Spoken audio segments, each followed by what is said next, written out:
Sheet, কি বলে ফেললাম আমি এটা।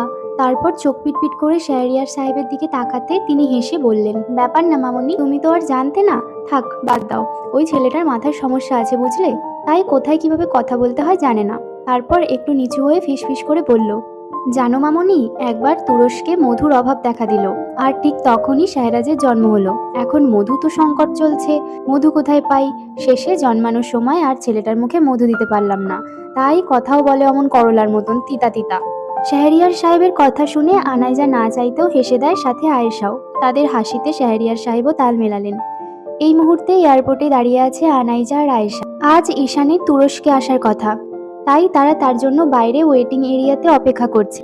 আনাইজা আশেপাশে চোখ ঘুরিয়ে দেখলো কিছু সময়। কেউ কেউ পরিবারবর্গ পাড়ি জমাচ্ছে দূর কোনো দেশে, কেউ আবার এসেছে তাদের মতন প্রিয়জনকে নিয়ে যেতে।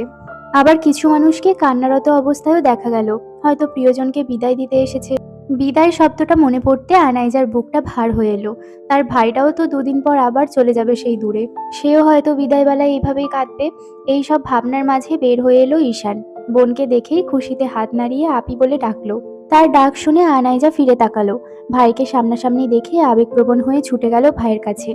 ঈশানের কাছে গিয়ে তার চোখে মুখে অসংখ্যবার হাত নেড়ে স্পর্শ করলো। তাতেও তার ভেতরকার বোন সত্তাটা বোধহয় শান্তি পেল না। ভাইকে জড়িয়ে ধরে কেঁদে ফেললো সজোরে। ঈশানও আবেগী হয়ে উঠল।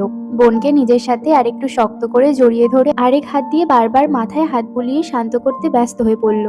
কেমন আছিস জান বাচ্চা? এত শুকিয়ে গেছিস কেন? ঠিক করে খাস না তাই না? কেমন চোখ মুখ শুকনো দেখাচ্ছে? বোনের কথা শুনে ঈশান আবার সামান্য হাসলো।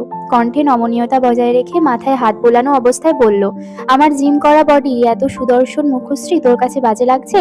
ছ্যাঃ, নিজের বোন এমন বলছে, অন্য মেয়ে তো পাত্তাই দেবে না। ঈশানের কথায় আনাইজার কান্নার মধ্যে হেসে ফেলে। আয়েশা হাসতে হাসতে বলে, দুই ভাই বোনের কান্নাকাটি খতম হলে এবার আমরা বাড়ি যেতে পারি ম্যাডাম? অবশ্যই মতিনের মা। বাই দা ওয়ে, কেমন আছো মতিনের মা? আয়েশা এবার ক্ষেপে গেল। সে তীব্র প্রতিবাদী কণ্ঠে বলল, এই এই, তুই আমাকে সবসময় মতিনের মা কেন ডাকিস রে? আমার মতন সুন্দরীকে তোর মতিনের মা মনে হয়? আহা, মাইন্ড করো না। শোনো, আমাদের ক্যাম্পাসে এক ছেলে আছে, নাম মতিন। ওকে দেখতে হুবহু তোমার মতন। আমি তো মাঝে মাঝে অবাকই হয়ে যাই, এত মিল। আচ্ছা, তোমার কোনো ছেলে আছে নাকি, সত্যি করে বলো তো? ঈশানের টিটকারি বুঝতে পেরে আয়েশা ধূপধাপ করে তার পিঠে কিল ঘুষি বসালো। ঈশান হো হো করে হেসে উঠল। আহা, ঈশান এত বড় হয়েও এমন কেন করছিস ওর সাথে? বড় কিভাবে হলো, এখনো তো বিয়ে করতে দেখলাম না। কথাটা বলে ঈশান আর দাঁড়ালো না, গাড়িতে উঠে বসলো।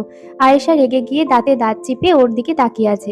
আনাইজা তাকে শান্ত করে গাড়িতে গিয়ে বসলো। সূর্য তখন খাড়াভাবে কিরণ দিয়ে চলেছে। তার সামান্য আলো এসে পড়েছে আনাইজার শোরুমের কাছে ঘেরা একটি কক্ষের জানালা ভেদ করে। নেক্সট পার্টের জন্য কমেন্ট করে অবশ্যই